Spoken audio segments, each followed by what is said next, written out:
कर्पूरगौरं करुणावतारं संसारसारं भुजगेन्द्रहारं सदा वसन्तं हृदयारविन्दे भवं भवानी सहितं नमामि। बोलिए शंकर भगवान की जय। बोलिए शिव महापुराण की जय। बोलिए सनातन धर्म की जय। आज के वीडियो में अष्टम अध्याय का विवरण है, जिसके अंतर्गत वसंत का जन्म तथा कामदेव को शिव को मोहित करने की आज्ञा के बारे में दिया गया है। ध्यान पूर्वक सुनिएगा। तो सूत जी बोले, हे शौनकादि महर्षिगण, नारद जी फिर ब्रह्मा जी से पूछने लगे, हे ब्रह्मा जी, इसके अनंतर का वृतांत सुनाइए। ब्रह्मा जी ने कहा, हे नारद जी, जब मैं वहां से अंतर्ध्यान हुआ तो मेरा सदा शिव के साथ भी द्वेष हो गया। मैं वहां शीघ्र ही पहुंचा जहां दक्ष आदि बैठे हुए थे। वहां कामदेव एवं रति भी बैठी थी। तब मैं अपने पुत्रों से बोला, हे दक्ष तथा मरीचि आदि पुत्रों, मेरा कथन सुनो, फिर मेरे कष्ट निवृत्त के लिए उपाय करो। आप लोगों को स्मरण होगा, हमारा संध्या स्त्री में मन चलायमान हुआ था। वह एक साधारण सा दोष था।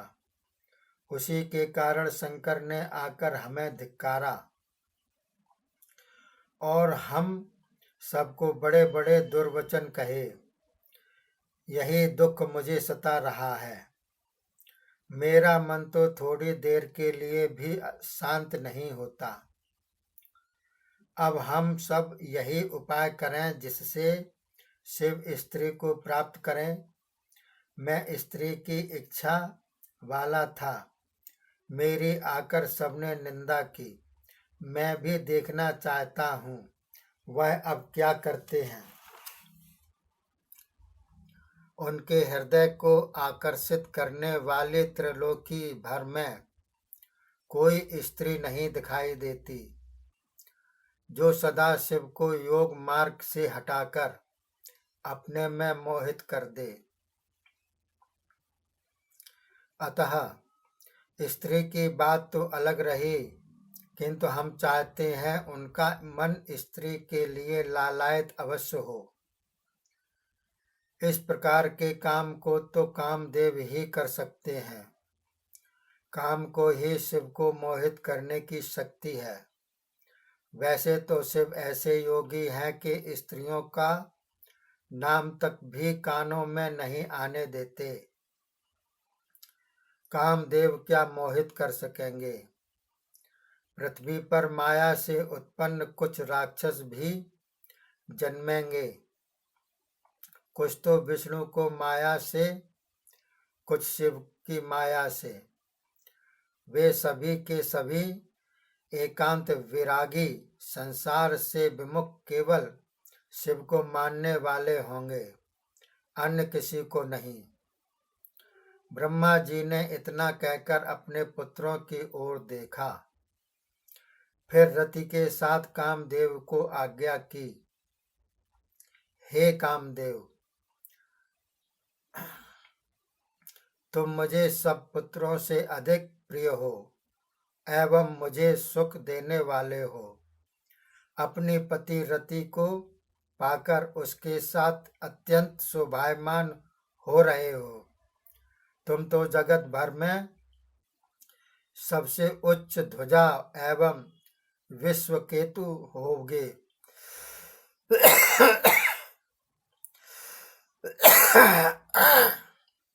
हे पुत्र,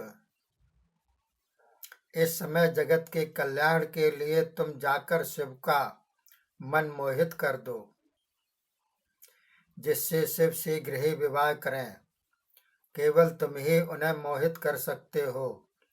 हे मन्मथ, जब जब शिव स्त्री चाहने लगेंगे तब तुम्हारे शाप का भी अंत हो जाएगा।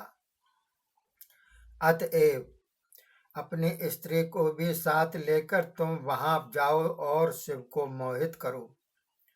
यह सुनकर कामदेव बोला, हे ब्रह्मा जी, मैं आपकी आज्ञा पालन के लिए उद्यत हूँ, किंतु मेरे पास शस्त्र होने चाहिए। वह हैं स्त्रियां, इसीलिए आप मेरी सहायक रूप सुंदर स्त्रियों की रचना करो। कामदेव के वचन सुनकर ब्रह्मा जी चिंता में पड़ गए कि अब मैं क्या करूं।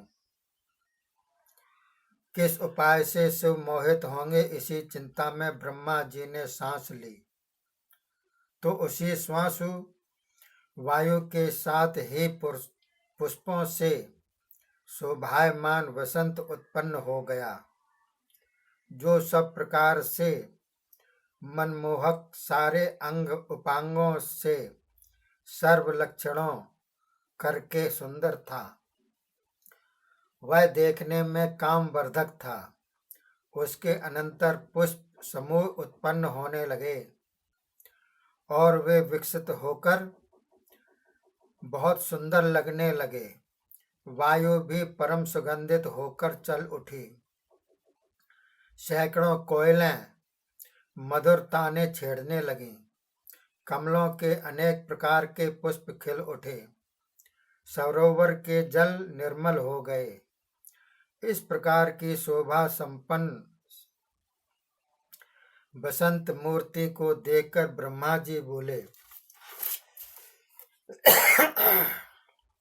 हे मनोभव, चलो, अब तुम्हारे साथ यह बसंत भी होंगे और तुम्हारी इच्छा के अनुसार सदा तुम्हारी भी सहायता करेंगे। और वैसे भी स्त्रियों के हाव भाव, कटाक्ष आदि 64 की 64 कलाएं तथा रति भी तुम्हारे साथ है। इस सामग्री शास्त्रों से तुम जाकर शिव जी को मोहित करो और मैं भी स्वयं स्त्री का रूप धारण करके उन्हें मोहित करने की चेष्टा करूंगा। मैंने अपने लिए भी विचार कर लिया है। ब्रह्मा जी बोले, मेरी यह आज्ञा सुनकर पत्नी के साथ कामदेव ने मुझे नमस्कार किया। फिर मेरे पुत्र दक्षादिकों को भी यथोचित प्रणाम किया और उनसे आशीर्वाद पाकर कामदेव शिव के स्थान पर चल पड़ा। बोलिए शंकर भगवान की जय।